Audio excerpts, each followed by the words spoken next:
Tinapay mula sa langit. A daily morning devotion with CRC family.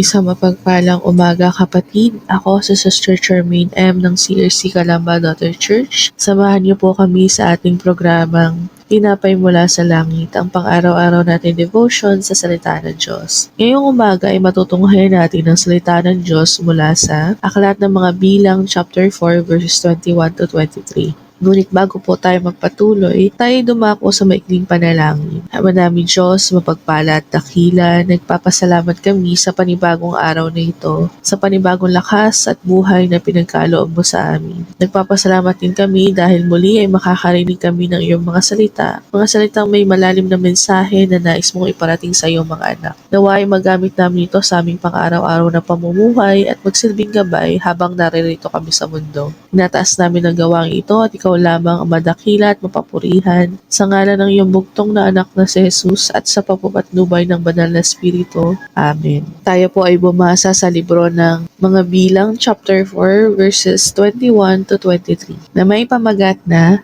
Those of the sons of Gerson fit for the service. Ako po ay babasa mula sa New King James Version sa 21. Then the Lord spoke to Moses, saying, Also, take a census of the son of Gershon by their father's house, by their families, from 30 years old and above, even to 50 years old, you shall number them, all who enter to perform the service, to do the work in the tabernacle of meeting. So, sinabi po dito that to take a census of the son of Gershon. A general count of the men of the family of Gershon was recorded in Numbers chapter 3 verses 21 to 22. There were found to be 7,500 males among the son of Gershon. This second count was required to see the numbers of the son of Gershon who were of age to serve in the tabernacle. It was also said in here that from 33 years old and above, even to 50 years old. As with the Kohatites, they are to count only those between the ages of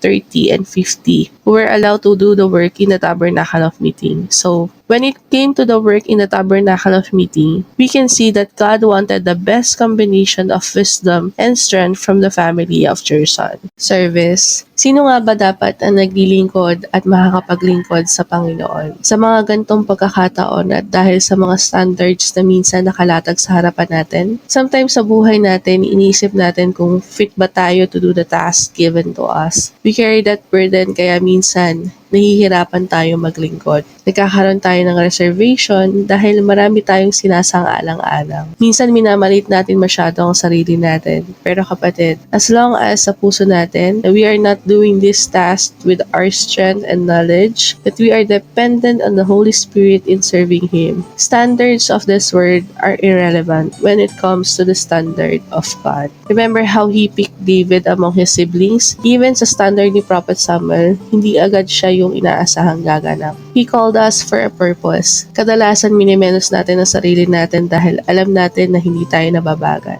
Dahil makasalanan tayo. Hindi na tayo nakikita ng Diyos kundi si Kristo na nasa puso natin. That's the benefit of having and accepting Jesus Christ as our Savior and Lord of our life.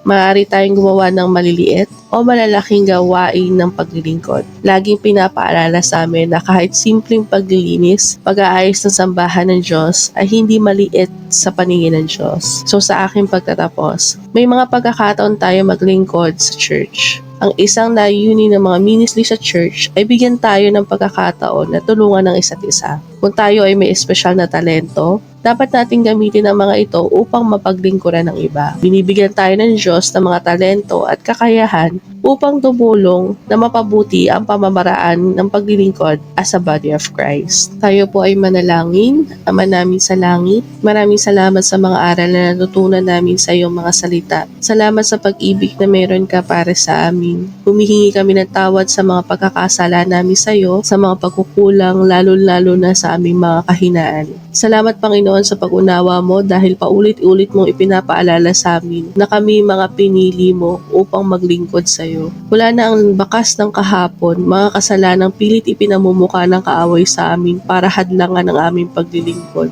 Pakalinisin mo ang puso at isipan namin upang sa gayon ay makapaglingkod kami ng tapat at maging karapat-dapat kami sa paglilingkod. May we always serve you wholeheartedly and not reluctantly, at maglingkod kami ng buong tapang, buong sigasig at walang pag-aalinlangan. Pinataas namin sa iyo, Panginoon, ang 2024 namin to be fruitful and full of joy when it comes to serving you. In Jesus' name we pray. Amen. Praise God, maraming salamat po sa inyong pakikibahagi sa ating programa. Lagi po natin pagnilayan ang salita ng Diyos mula sa ating puso dahil po sa magiging kaunawaan natin dito. Muli po nyo kami samahan bukas sa pagninilay ng kanyang mga salita dito sa programang Tinapay Mula sa Langit. Malaya po niyong i-share ang video na ito upang kayo rin ay maging pagpapala sa iba. Pagpalain po tayong lahat ng ating Panginoon. Magandang umaga.